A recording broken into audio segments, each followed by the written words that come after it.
Radio Casilda, Récord, presenta a Gustavo Orellano. Comienza Café y Debates. Gustavo junto a vos, en el aire de la radio. Empiezo por el final, terminaré en el principio. Hola, ¿cómo andan? Buen día para todos. Esto es Café y Debates y a partir de ahora y hasta las 10 de la mañana te vamos a hacer compañía para contarles cómo andan las cosas por nuestro país, la provincia y por supuesto nuestro Pago Chico. Va a ser realmente un verdadero gusto poder intercambiar, interactuar con ustedes, que obviamente pueden dejar sus mensajes aquí en Radio Casilda para conocer su opinión sobre diferentes temas. Y a propósito de temas, sin dudas, a mi criterio, algo muy relevante ocurrió esta semana y tuvo que ver con la reglamentación de la reforma laboral, con el objetivo, según el gobierno nacional, de bajar los índices de trabajo no registrado y ayudar a la generación de empleo genuino. En este marco, incluso el ministro de Desregulación y Transformación del Estado, Federico Sturzenegger, dijo que se trata de una modernización de las leyes laborales que es histórica en la Argentina y además señaló que el decreto que reglamenta la reforma laboral fue fruto del consenso entre empresarios y sindicalistas. Vamos a conversar vía telefónica este tema con el abogado especialista en Derecho Laboral, Marcelo González Acuña, quien además es profesor universitario. Lo que queremos, preguntarle es a propósito de lo que implican estos cambios, pero en principio, por supuesto, lo que queremos saber es ¿qué mirada tiene en general respecto a esta reforma? Si la considera un avance o un retroceso. ¿Cómo te va, Marcelo? Un gusto saludarte. Buenos días, Gustavo. Muchas gracias por la invitación. Un gusto estar con ustedes. Un saludo grande para toda tu audiencia también. Uh-huh. Así que, bueno, vamos un poquito a lo nuestro, dada la tiranía del tiempo. Sí, por supuesto. En principio lo que me gustaría saber es qué mirada tenés, qué evaluación hacés en general. Después vamos a ir a lo particular, pero en general respecto a lo que implica esta reforma laboral, si la podés considerar un avance o un retroceso. Bueno, en general yo había hecho un trabajo de investigación antes de que se reglamentara la ley. Uh-huh. Y habíamos escrito con los colaboradores, que yo tengo un grupo de investigación, que en realidad esto de nuevo y de moderno no tiene nada. Uh-huh. Ya se intentó en otras épocas históricas, fundamentalmente nosotros lo cotejamos con la época histórica de la década del 90. Y bueno, los objetivos que se plantean y que vos muy bien individualizaste cuando iniciaste la nota son justamente facilitar la contratación laboral, bajar el índice de desempleo, generar empleo registrado y de calidad. Este fue el mismo discurso que se utilizó allá en el año 91 con la Ley Nacional de Empleo durante el gobierno del doctor Menem, durante la presidencia. O sea que esto de nuevo no tiene absolutamente nada. Uh-huh. En ese entonces no dio resultado. Los objetivos planteados en esa época, hoy hay evidencia empírica que no dieron resultado. Claro. Tal es así que en el 91 se empezó con un índice de desempleo de algo así del 7% y se terminó cuando fue la salida de la convertibilidad ya por el 2001 con un 21,7% de desempleo, es decir, que la modificación de la norma laboral no benefició en nada a la contratación laboral. Uh-huh. Nosotros pensamos que la ley no modifica conductas, en realidad lo que trae empleo de calidad registrado es el crecimiento económico sostenido y sustentable. Esto también pasó en otro momento histórico de la Argentina, ¿no es cierto? Claro. Así que en el año 2004 a 2008 el índice de desempleo bajó a un dígito y se mantuvo por la época, del crecimiento económico que hubo durante ese periodo. Así que, bueno, esto nuevo no tiene nada. Claro, y la pregunta que habría que hacerse es, si no dio resultado en la década del 90, ¿por qué debiera dar resultado ahora? Bueno, es lo que nosotros nos planteamos como cuestionamiento en nuestro trabajo de investigación. Sí, lo leí, la verdad que te quería felicitar, Marcelo, sobre ese trabajo es brillante. Después nosotros vamos a ver si lo publicamos en la página de Café y Debates, porque realmente tiene un desarrollo impecable, una gran fundamentación, y es muy importante que nuestros oyentes lo puedan leer. Sí, aparte es importante porque hay cruzamiento de datos científicos y empíricos, no es que se habla en función, viste, de las opiniones sin argumentos, porque, viste, es muy común hoy que todo el mundo opine sobre cuestiones y después, viste, nadie sabe nada de lo que está opinando. Claro. Es bastante complejo cómo se están dando las cosas.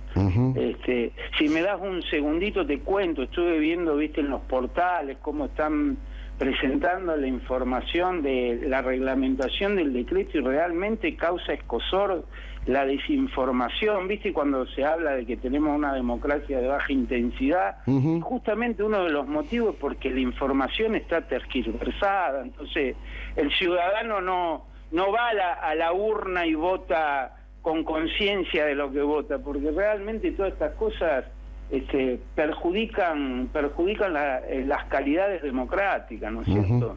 Sí, por supuesto, detrás de eso hay intereses. Obviamente. Marcelo, me gustaría puntualizar algunas cuestiones, digamos, en base a lo que decíamos recién, ¿no? Porque, claro, habla sobre muchos puntos, digamos, hace referencia a muchos puntos, digamos, estos cambios. A ver, se habla de introducir mecanismos de flexibilización para facilitar la contratación de empleados independientes. ¿Qué significa esto concretamente? Bueno, muy buena pregunta. Ese tipo está legislado en el artículo 97 de la Ley Bases y se reglamentó por un decreto, el 661 del 24, que ese decreto determinó cómo se tienen que inscribir tributariamente los trabajadores que van a participar en este régimen especial. En realidad el régimen especial, después también se reglamentó, en el anexo 2, en el artículo 24, inciso A, B y C, del decreto 847 del 24. Lo primero que hay que saber que este régimen especial no es para trabajadores en relación de dependencia. Te doy un ejemplo, para que quede claro, porque en los medios de comunicación están tergiversando la información. No es que un trabajador independiente que comience un nuevo emprendimiento puede contratar 3 trabajadores en forma independiente si son trabajadores dependientes. Por ejemplo, te doy un ejemplo. Se recibe a alguien de corredor inmobiliario, abre su inmobiliaria, contrata un trabajador para la parte administrativa y contrata un trabajador para que le haga de secretario un trabajador o una trabajadora. Esos trabajadores tienen que cumplir horario, de lunes a viernes, de 8 a 4 de la tarde. Les da la ropa de trabajo, les dice cómo tienen que hacer la tarea. Bueno, esos trabajadores son trabajadores independientes. Claro. Son, trabajadores dependientes. Claro, no se le aplica el régimen, por más que sean 2 de un trabajador independiente que empieza un nuevo proyecto. ¿Se entiende lo que digo? Sí, perfectamente. Los medios de comunicación están como queriendo dar a entender que porque son colaboradores son independientes, y no es así. No es así. Y el mismo artículo 97 lo dice, que será de aplicación específicamente este régimen cuando las relaciones sean independientes. Es decir, que no se cuente con alguna de las notas típicas de la relación laboral. Entiendo. ¿Me expliqué bien? Sí, perfectamente. Otro punto que también hace mucho ruido tiene que ver con el sistema de cese laboral, ¿no? Tanto para el trabajador como para el empleador. Dice que podrán acordar el sistema de cese que mejor se adapte.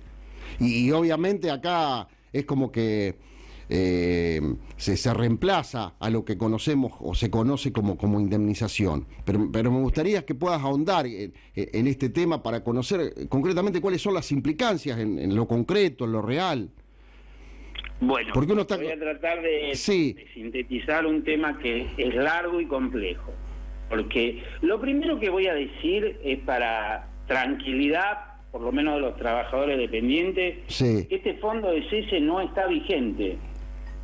Va a entrar en vigencia en tanto y en cuanto la asociación sindical con personería gremial del sector que representa a los trabajadores y una asociación de empleadores, un grupo de empleadores, asociación de empleadores, cámara de empleadores, realicen en su convenio colectivo de trabajo un acuerdo que diga que va a instrumentar un fondo de cese laboral. ¿No es cierto? Lo primero que hay que decir. Sí. Es decir, que esto no está vigente hasta que la asociación sindical nos formalice con la Cámara Empresarial un convenio colectivo, una cláusula convencional que regule esta situación. ¿Estamos de acuerdo? Totalmente. Que hoy sigue vigente el artículo 245 de la Ley de Contrato de Trabajo. O sea, si a un laburante lo echan, lo tienen que indemnizar, digamos. Esto es así, hasta hoy, por lo menos. Hasta hoy está así. Bien. Es más, si llegara a haber un acuerdo convencional colectivo en este orden, bueno, el decreto reglamentario establece distintas posibilidades para que se aplique el fondo de cese. Te lo digo rápidamente y no lo explico. Sobre este tema vamos a escribir un artículo específico y te lo voy a pasar. Perfecto. Puede ser un sistema a través de una cancelación individual, es decir, ahí el empleador va a pagar en forma individual lo que se convenga en ese acuerdo colectivo. Puede ser a través de un fondo de cese individual o colectivo, que ahí tiene 3 modalidades: a través de cuenta bancaria, a través de fondo común de inversión o a través de fideicomiso financiero. Y una última posibilidad del sistema a través de un seguro individual o colectivo. ¿Qué me parece a mí así de esa primera lectura? Sí. Primero que cuando hay un acuerdo convencional tiene que ser para el trabajador mejor de lo que establece la ley. Por lo que en principio yo pienso que el monto de la indemnización que otorgue el fondo de cese, y tendrá que ser mejor que el cálculo que da el 245, que es el artículo de la Ley de Contrato de Trabajo que establece la operación matemática para determinar el importe de la indemnización. Claro. Eso para mí es crucial. Después, bueno, hay aspectos, por ejemplo, qué sé yo, el decreto reglamentario dice que el trabajador va a tener que aceptar si hace lugar al fondo de cese o se queda con la indemnización cuando empieza en su empleo. Imagínate que esto es el ABC del derecho del trabajo. El derecho del trabajo nace porque justamente hay hiposuficiencia en el vínculo jurídico. El trabajador cuando va a negociar pierde siempre. Claro. Imagínate que un trabajador quiera conseguir un empleo y el empleador le diga: tenés que firmar el cese, si no, no trabajás. ¿Qué va a hacer? Claro, no te queda otra opción. Digamos, hay una relación asimétrica ahí. Renunciabilidad de derecho regulado en el artículo 12 de la Ley de Contrato de Trabajo, ¿no es cierto? O sea que, entre otras de las cosas como idea general que yo te puedo transmitir, que estos sistemas, en realidad estos cambios profundos que no respetan el andamiaje jurídico, los principios del derecho del trabajo, ni las normas convencionales, ni las internacionales, ni el propio artículo 14 de la generan litigiosidad. ¿Qué significa generar litigiosidad? Significa que esto va a la Administración de Justicia. Si esto va a la Administración de Justicia, ¿qué genera? Inseguridad jurídica. Inseguridad jurídica es igual a desinversión. ¿Qué empresario va a querer venir a invertir? Cuando no hay seguridad jurídica, claro. El tema va a tener un juicio laboral en puerta. O sea, vos lo que considerás que va a haber una andanada de juicios cuando esta reforma laboral se ponga en práctica. Esto es empírico también, ¿eh? También. Esto hay experiencia empírica en los 90, porque son normas que tienen que ver con el beneficio al capital por sobre la dignidad humana, todas estas. Por lo que, viste, hoy con el andamiaje jurídico y después de la reforma del 94 de la Constitución Nacional, todas estas normas son de compleja aplicación. Yo no quiero hacer futurología, no es mi intención, pero básicamente después, ¿sabés lo que pasa, Gustavo? Generalmente cuando empiezan los conflictos, los juicios y todo lo que supuestamente entiendo yo que va a pasar, se le echa la culpa a los abogados laboralistas, que son los que generan la industria del juicio, claro. Cuando en realidad, cuando las normas no son claras y son de dudosa constitucionalidad, es lo que generan. Es lo que generan. Así que bueno, es imposible, Marcelo, poder agotar este tema en los pocos minutos que tenemos, porque claro, hay muchos puntos que preocupan. Se habla de una cláusula, sí, de una cláusula antibloqueo para combatir las medidas de fuerza, cosas que haciendo una primera lectura parece que atentan contra los derechos de los laburantes, ¿no? Por ejemplo, el despido con causa por bloqueo. Sí, y bueno, eso atenta contra la libertad de sindicalización y contra la huelga. Claro. Convenio 87 de la Organización Internacional del Trabajo, 98, Pacto Internacional de Derecho Económico, Social y Cultural, artículo 14 de la Constitución Nacional, ¿viste? ¿Qué sé yo? Esto va a generar un sinnúmero de conflictividad. Al que se crea que esto es aplicarlo en forma matemática, y bueno, está equivocado. Claro, se podría decir, Marcelo, a modo de síntesis, de resumen, de que esta reforma laboral beneficia a la patronal en detrimento de los derechos laborales. Mira, yo te lo puntualizo en una sola cuestión. A ver.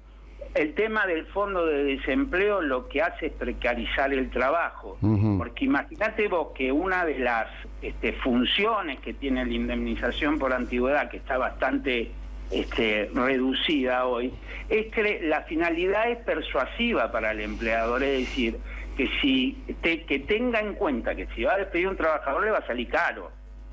Si le sacan eso y para él es lo mismo de pedir al trabajador sin ningún tipo de costo adicional, el trabajador va a perder la posibilidad de ejercer sus derechos incluso, porque imagínate que va a estar siempre con la espada de Damocles en la cabeza. Claro. Es decir, que esto precariza el empleo. Perfecto. ¿Me explico lo que digo? Sí, perfectamente.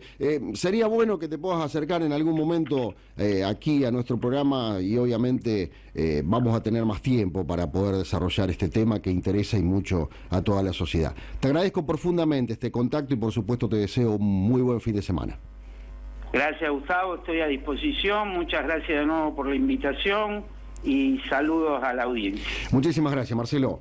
Marcelo González Acuña, abogado especialista en derecho laboral, hablando a propósito de la reglamentación de la reforma laboral en la República Argentina. Vamos a establecer una pausa comercial y a la vuelta, aquí, en vivo, en Café y Debates, Federico Antoniazzi, para hablar sobre, el 117 aniversario de la declaratoria de Casilda como ciudad. No se vayan, ya volvemos. Dejale un mensaje a Gustavo. 55 61 61. Récord. 27 minutitos ya pasaron de las 9 de la mañana en todo el país. Esto es Café y Debates. Gracias por escucharnos en su casa, en el trabajo, en el taxi, en el remis. Gracias a todos. La verdad que es un verdadero gusto todos los sábados poder hacer este programa para hacer escuchar diferentes voces. Quiero mandarle un saludo enorme a mi hermana que está cumpliendo años, a Sandra Claudia Orellano. Así que, hermanita, pasala lindo, seguramente mañana vamos a festejar. Y a propósito de los festejos, mañana también se viene un gran festejo en la ciudad de Casilda porque justamente se conmemoran 117 años de la declaratoria de Casilda como ciudad. Y para hablar sobre este tema convocamos al historiador y además jefe de archivo del Museo Municipal, Federico Antoniazzi. ¿Cómo está, Fede? Un gusto tenerte aquí en Café y Debates. ¿Qué tal? Muy bien, muchas gracias. El tema da para mucho, se lo puede analizar desde diferentes aristas, pero en principio lo que me interesa consultarte, obviamente para contextualizar la cosa, es cuáles fueron las razones por las cuales Casilda se convirtió en ciudad. Bien, bueno, en realidad si nosotros tomamos en cuenta el decreto del gobierno provincial que la transforma en ciudad, los motivos serían dos: el crecimiento poblacional y el despliegue económico, así lo menciona precisamente ese acta. El hecho del despliegue económico era notable. Pensemos nosotros que en prácticamente 30 años Casilda había pasado a ser una de las ciudades más imponentes desde el punto de vista del crecimiento en todos los rubros de la actividad económica.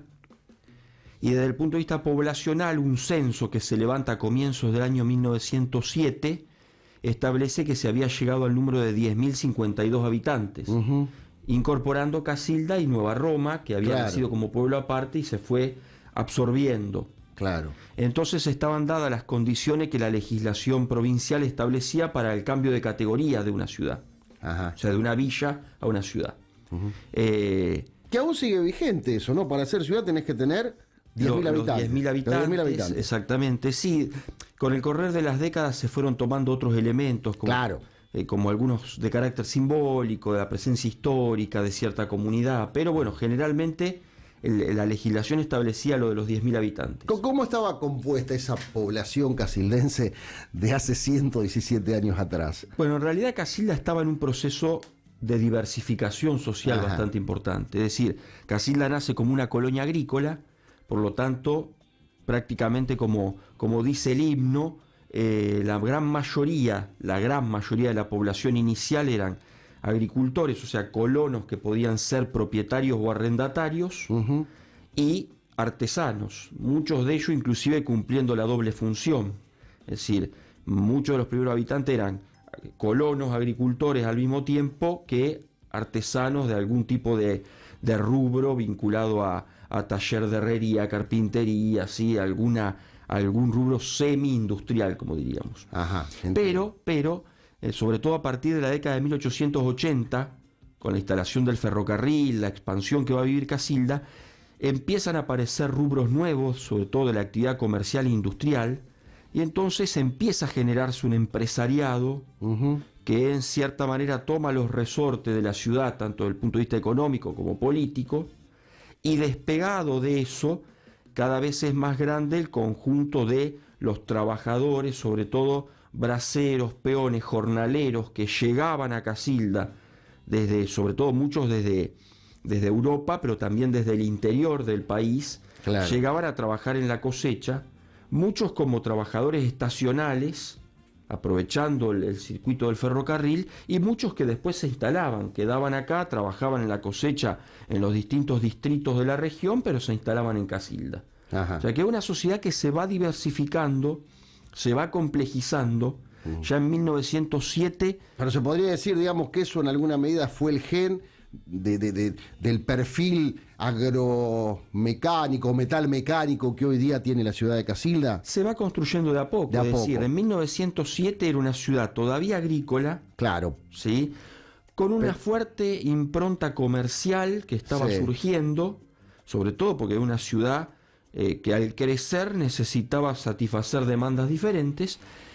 Y de a poco, a partir de ese trabajo agrícola, empezaban a aparecer pequeños talleres, pequeños lugares vinculados a construcción, arreglo de maquinaria, de carros, ¿sí? De herramientas, de implementos, que obviamente con el avance del siglo XX van a ir potenciándose. Pero ya empieza a verse un poco, sobre todo en las primeras décadas después de la declaratoria de ciudad, se empieza a ver ese crecimiento, sobre todo en la presencia de talleres mecánicos, talleres de compostura de herramientas, talleres vinculados a todo lo que sea la actividad de arreglo y confección de maquinaria. Y, la industria más importante que se desarrollaba en ese momento, que era la de la molienda. Con la presencia de una industria que trascendió los límites de Casilda, que fue Molino Fénix. En ese momento, la empresa del alemán Emilio Werner. Claro, porque Casilda históricamente fue una gran productora de trigo, ¿no? Exactamente. Y además de aquí salió la primera exportación de trigo. Exactamente, que de hecho, cuando uno empieza a estudiar cómo surge la colonia Candelaria, precisamente surge como una empresa, ¿sí? Una empresa de colonización agrícola con el objetivo de generar saldo exportable de cereal, sobre todo de trigo. O sea, el proceso inicial que da forma al proyecto de Carlos Casado acá era ese, que esta zona sea generadora de volúmenes de trigo para exportar a través del puerto de Rosario. Entiendo. Después, obviamente, la expansión de la ciudad le fue dando otra vida, le fue dando otra intensidad, empieza a llegar otra gente que empieza a proponer todo el núcleo institucional, todo el desarrollo económico, pero inicialmente la colonia está pensada para la producción de trigo. ¿Y cómo se puede definir a la clase dirigente de ese entonces, digamos, cuando Casilda comienza a ser ciudad? ¿Era una clase dirigente que respondía al establishment o pensaba en el crecimiento de la ciudad, incluyendo a todos los sectores? No sé si me explico, si soy claro en el... Sí, bueno, en realidad yo creo que hay elementos que se combinan. Se combina. Porque sí, son sectores de lo que nosotros podríamos llamar una élite terrateniente con vinculaciones en otras actividades, como esto que yo decía, el imperio de la molienda. Claro. Pero la mayoría era una élite terrateniente que tenía generalmente la doble vinculación en el campo y en la ciudad. Por ejemplo, tierras en el campo y una casa de acopio de cereales en la ciudad. Tierras en el campo o el molino. Tierras en el campo y un comercio, un almacén de ramos generales, algún tipo de rubro en la ciudad. Tenían esa doble vinculación. Claro. Controlaban la comisión de fomento, que era el poder municipal de la época, controlaban las primeras o principales instituciones de la ciudad, ¿sí? Estaban directamente vinculados en todos los proyectos que surgieran en ese momento, sobre todo porque pensemos que en 1907 ya no estaba la figura de Carlos Casado, que de a poco se había ido desprendiendo de la organización de la Villa Casilda, pero también era una élite que pensaba en promover ciertos aspectos de la ciudad. ¿Cómo cuáles? A ver. Y hay un ejemplo que es emblemático. Apenas muerto Carlos Casado, en 1899 surge la posibilidad de establecer la Escuela Nacional de Agricultura. Ajá. Cuando llegan acá los visitantes del Ministerio de Agricultura de la Nación, porque dependía del Ministerio de Agricultura de la Nación la escuela, se encuentran prácticamente con todas las condiciones dadas. Claro. Esa élite había construido, junto con el poder local, comunal, todas las condiciones. Había conseguido el terreno, había generado el dinero, y entre los empresarios de la ciudad habían juntado el resto de lo que la Comisión de Fomento tenía que entregar para sumar al dinero de la nación e instalar la escuela. O sea, llegan literalmente aquí los emisarios del gobierno nacional y se encuentran con que no había ninguna fisura, ya la escuela podía instalarse. Estaban dadas las condiciones para... Y eso lo hace en gran parte ese empresariado. Claro. Como al mismo tiempo a los años generan que se instale una sucursal del Banco de la Nación. Es decir, en realidad tenían una idea que es muy propia de la época, que era que la iniciativa particular de ese empresariado iba a generar una especie de derrame. Bienestar colectivo de la ciudad. Claro. Y bueno, y en cierta manera lo producía. En cierta manera lo producía. Por ejemplo, esa élite sostenía... O sea, sin alterar el status quo. Sin duda. Pero pensaban en el crecimiento de la ciudad. Claro. En realidad consideraban que el crecimiento de la ciudad era en cierta manera un muestrario de su crecimiento propio como grupo y como familia y como sector. Uno ve, por ejemplo, el álbum especial que saca un periódico que se llamaba El Porvenir, ese día 29 de septiembre de 1907, y aparece un montón de veces esa consigna. Esta gente que ha construido una fortuna toma parte de esa fortuna para generar el crecimiento de la ciudad. Se lo veía como un vínculo. Entiendo. En donde una cosa completaba la otra. ¿Se entiende? ¿Y vos qué mirada tenés como historiador respecto a esa consideración? ¿Estás de acuerdo? En realidad uno lo que tiene que ponerse a pensar es que sin duda, no hubo otra época con un crecimiento similar en tan poco tiempo. Ajá. Pero obviamente también eso era el producto, en cierta manera como pasaba con el país agroexportador, era el producto de una sociedad que todavía no se había complejizado de la manera en que después lo vamos a ver nosotros en el siglo XX. Claro. Obviamente que a medida que vemos Casilda, década del 30, del 40, del 50, crecen las necesidades, crecen las demandas, empiezan a aparecer otros conflictos y entonces ya no es posible brindar las soluciones del país de 1907. Pero sin duda, digamos, se puede asegurar que esa época fue de crecimiento para ciudad. Digo, desde la declaratoria de Casilda como ciudad hasta la primera década, se puede decir. Sí, pensemos que nosotros teníamos, para dar un solo ejemplo, 2 escuelas, una en Villa Casilda y una en lo que era Nueva Roma, y en la década siguiente se va a crear prácticamente toda la oferta de escuela primaria y van a empezar a nacer las primeras que hoy llamaríamos secundarias, por ejemplo, la base de la actual escuela normal, la actual escuela técnica, las primeras escuelas comerciales.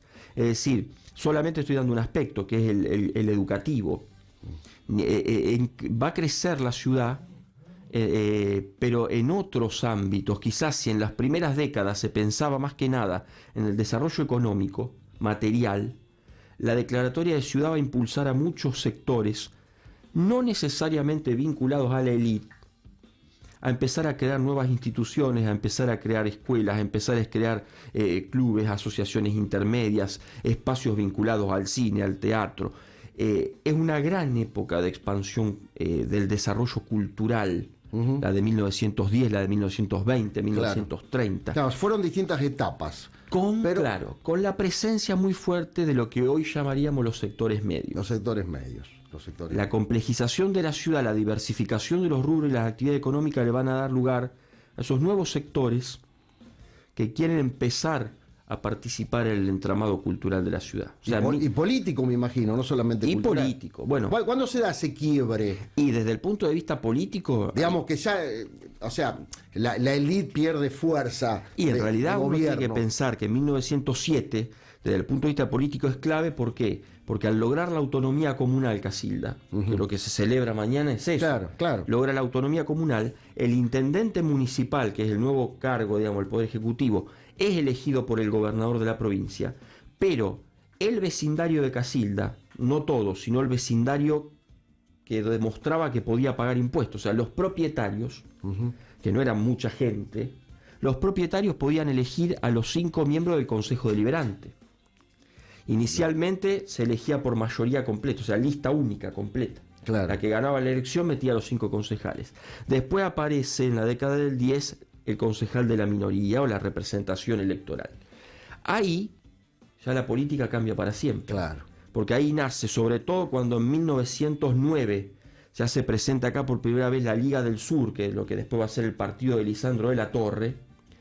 Ahí vamos a tener décadas de conflicto entre el radicalismo y el Partido Demócrata Progresista, y luego entre la división del radicalismo en Santa Fe, entre los que seguían al viejo radicalismo irigoyenista y los que eran partidarios del radicalismo de Santa Fe. Bueno, pensemos que ahí los sectores más conservadores pierden fuerza o se readaptan a las nuevas estructuras. Claro. Pero uno, por ejemplo, lee la documentación de esas primeras décadas del 10, del 20, del 30, y hay unos conflictos políticos, hay unas luchas entre intendentes y concejales o entre miembros del consejo que realmente muestran que, sí, no sé si participaba tanta gente, pero evidentemente también... Y había una discusión de alto vuelo político. Una discusión impresionante. No eran chicanas, digamos, como estamos acostumbrando a ver en estos por tiempos. Por suerte, los secretarios, por ejemplo, del Consejo Deliberante o de la Intendencia eran muy detallados en la construcción de la documentación, y hasta podemos seguir textualmente los discursos de la época. Era una época de inmensa proyección. Pensemos que era una ciudad en donde todo estaba por hacerse, y en medio de esa conflictividad política igualmente se construía.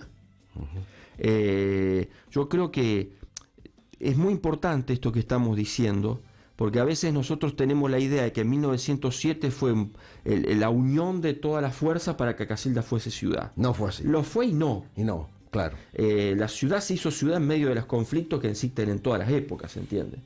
Y es más, que Casilda sea ciudad, antes que hablábamos del contexto, es posible también por la fuerte presión que metieron los medios rosarinos.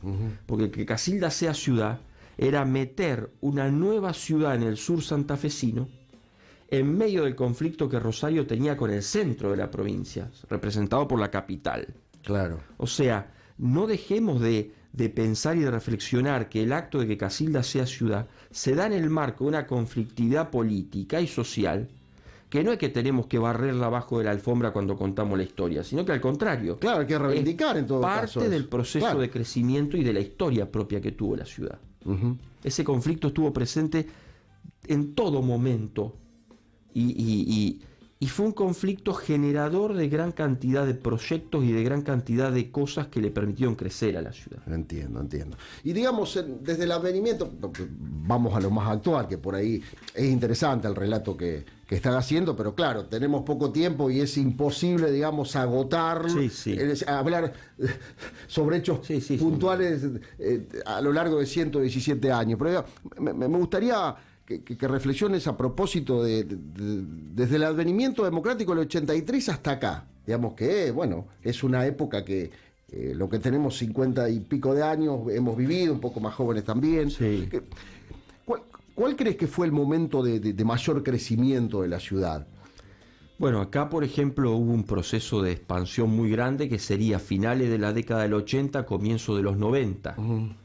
Ese periodo fue de mucho impulso, sobre todo porque en cierta manera se cambia una mirada que fue muy tradicional, que es empezar a pensar en el desarrollo de los barrios. Claro. Uno, sin ir más lejos, tiene que pensar y hasta elaborar el propio recuerdo, lo que eran los sectores de Nueva Roma más allá de la Plaza Colón, o lo que eran ciertos sectores de Alberdi, o lo que eran ciertos sectores de lo que hoy llamaríamos el Nueva Roma B, en donde lo que predominaba era el baldío, lo que predominaba era la calle de tierra, lo que predominaba era la falta de obra pública, claro. E inclusive la ausencia de instituciones, y cómo eso fue creciendo, sobre todo, vuelvo a decir, segunda mitad de los 80 y gran parte de la década del 90, que hasta que después llega la crisis. Fue una época de muchísima expansión en ese sentido, en el sentido de un crecimiento más compacto en los barrios, uh-huh. Que transformaron inclusive la visión de la ciudad. Porque hoy, bueno, y ni que hablar todo el proceso que ocurre en los años 2000, es decir, hoy tenés que pensar en crear toda una estructura institucional, uh-huh. y una planificación urbana diferente para esos barrios que estaban trazados desde el inicio, pero fueron creciendo. Uh-huh.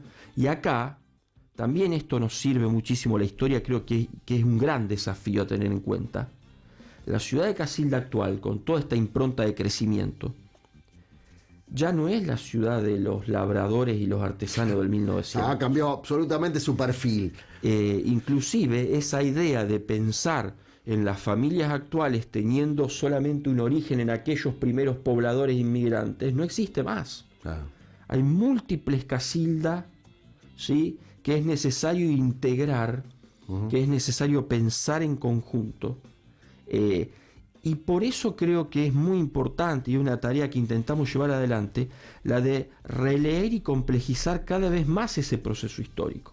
Uh-huh. Porque si yo sigo leyendo la historia de Casilda en forma lineal, claro. como si desde 1870 hasta ahora fuese lo mismo, no voy a poder pensar todos esos nuevos contingentes que han llegado a la ciudad, uh-huh. y que son realmente la base de la Casilda actual. Claro. Nosotros pensemos que muchas familias que llegaron a finales de los 80, en la década del 90 a la ciudad, son, por decirlo de alguna manera, núcleos fundadores de barrios nuevos, que antes eran baldíos o estaban poblados esporádicamente o de forma muy dispersa. Bien, entonces, ya a modo de cierre, ¿no? ¿En qué hay que poner el acento para fortalecer el crecimiento de la ciudad a partir de ahora, no? Yo creo, o sea, vuelvo a decir, desde el aporte que podemos hacer desde lo histórico. Desde lo histórico. Yo creo que hay que retomar algo que fue fundamental en los inicios, que es la idea del plan urbano. Plan urbano. La planificación es fundamental porque me parece que es algo que permite generar cierto ordenamiento en donde la gente puede vivir más cómodamente, puede acceder a esas cuestiones que hacen que pueda empezar a pensar en hacer algo por la ciudad. Si uno vive en lugares que son considerados marginales, uh-huh. en la consideración pública, ¿qué puede construir? Entonces, hay que pensar en esos proyectos de integración urbana que no son simplemente llevar, como se decía en algún momento, llevar tal obra pública o llevar la comodidad a tal barrio. Son pensar que la gente de los nuevos barrios viva mejor. Claro, un desarrollo integral de la ciudad. Integral para que esa persona pueda ponerse a pensar en qué aportar a la ciudad. Claro. Porque para nosotros es muy fácil decir, y bueno, hay sectores que no aportan nada a la ciudad. Y si no están pudiendo construir una vida cómoda y digna en la ciudad, Totalmente. ¿Qué pueden aportar?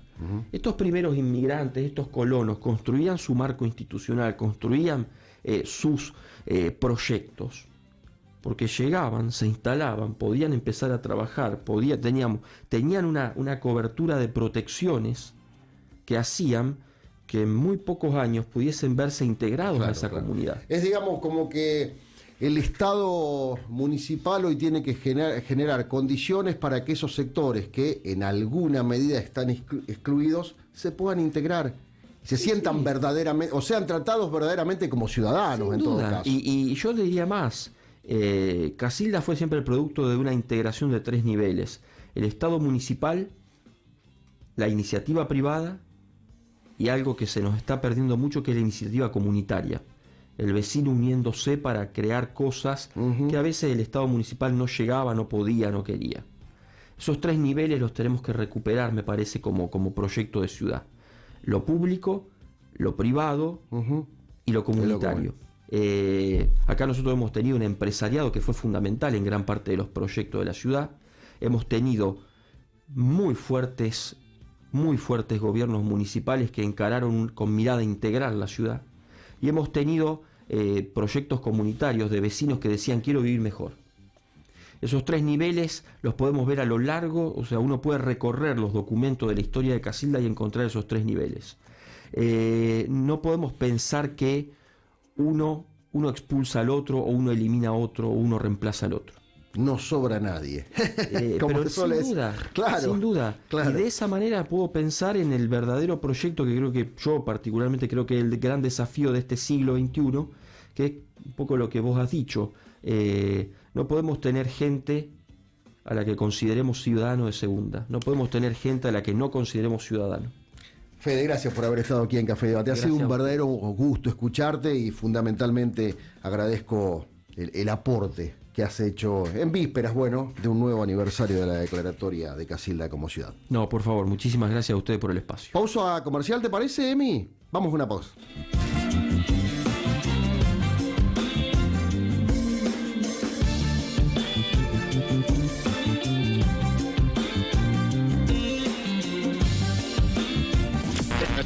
Radio Casilda 91.1.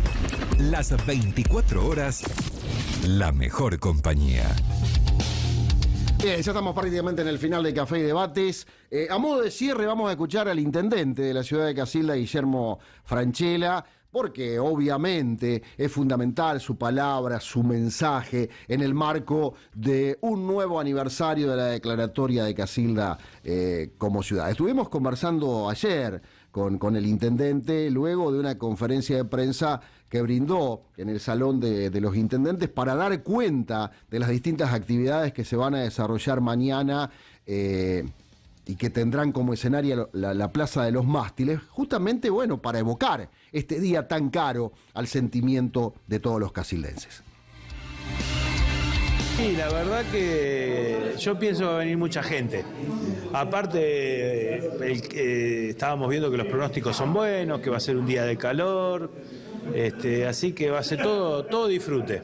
Fue muy interesante, el concepto que volcaste en el marco de la conferencia de prensa cuando hiciste referencia a que esta es la fiesta de la ciudad, es la fiesta de todos. O sea, es como una invitación a apropiarse del espacio público para festejar todos un hecho histórico trascendente. Es que para eso estamos los que nos toca gobernar, los que nos toca tomar decisiones en este sentido.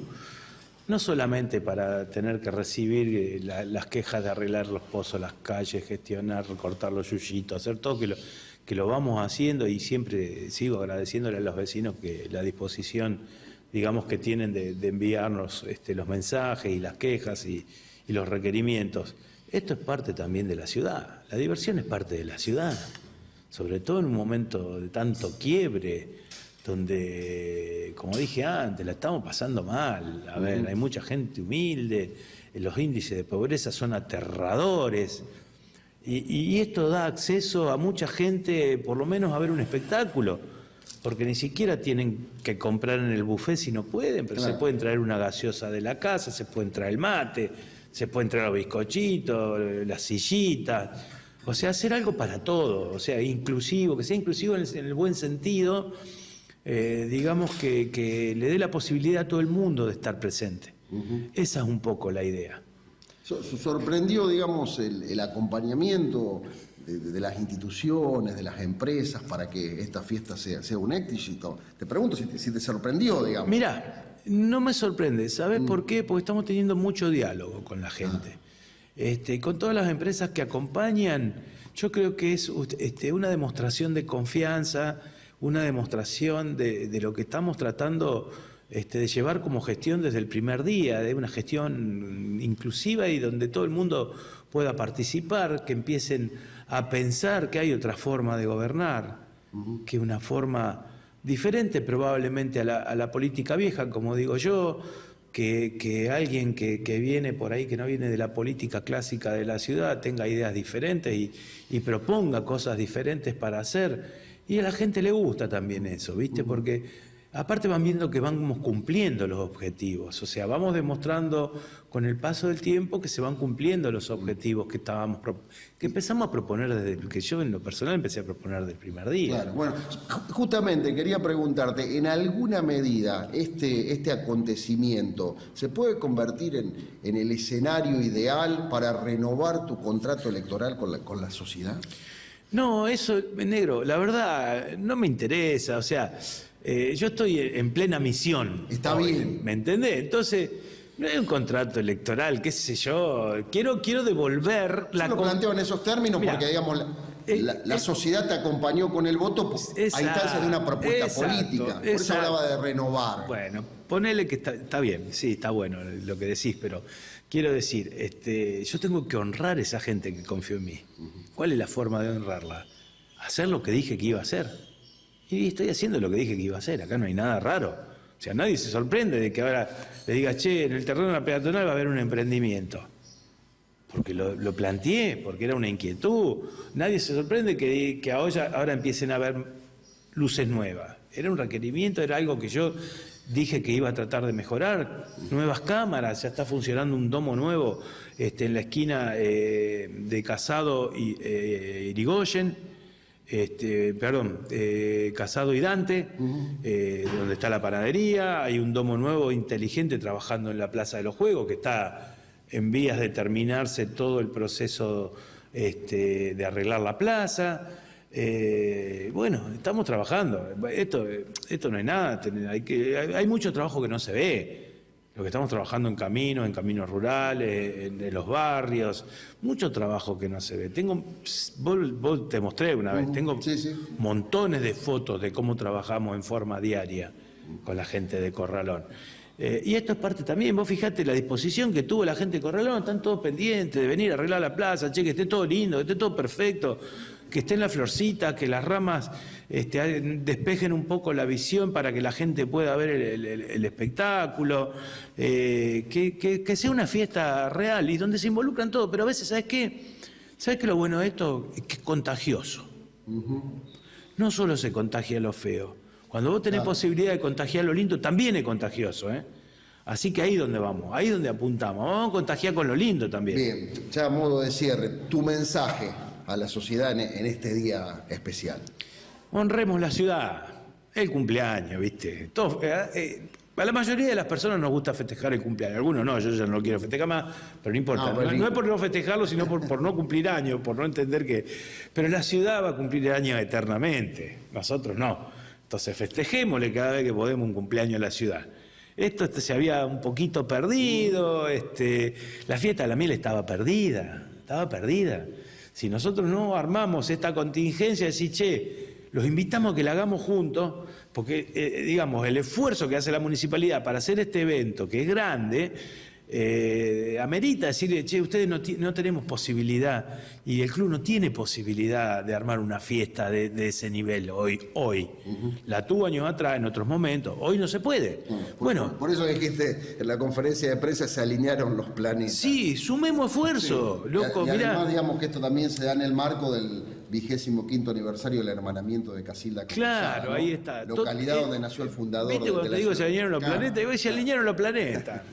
Muy bien, la palabra del intendente Franchella. No tenemos más tiempo, duraba un poquitito más la nota, pero tenemos que cortar. ¿Por qué? bueno, tenemos que entregarle, o mejor dicho, hacer el pase de programa con Federico Bartomioli y Judith Bartomioli, quienes ya llegan con chichinadas. ¿Cómo anda, gente? ¿Todo bien? ¿Cómo está Café y Debate? ¿Todo bien? Bien. En una mañana, en realidad no lo quise decir, pero lo voy a tener que decir. En una mañana un poco triste, tanto para Emi como para mí, porque Independiente quedó fuera de la Copa Argentina, así que estamos... Vienen de quedar afuera, Sí, con cara larga. Ustedes andan bien, ¿eh? Y nosotros venimos una semanita mágica, dijo el técnico. Claro. Así que venimos mágicos. Ya están en semifinales de la Copa Libertadores de América y nosotros no podemos clasificar para la Argentina. Y bueno, no podemos seguir en carrera en la Copa Argentina. Son decisiones, dijo Russo. Es hora que cambie un poco la suerte. El Emi vino con el buzo igual, eso está bueno. Claro. Espero que le mandes saludos a su hermana. Yo ya lo hice con la mía, con Sandra Claudia Arellano, que está cumpliendo años, al igual que Jessica Bartomioli. Exactamente. Así que le vamos a mandar desde acá muchos saludos a nuestra hermana. Un beso enorme a las dos. Gracias, buen programa. Un abrazo, Agustín. Gracias a vos. Pásala, Lito.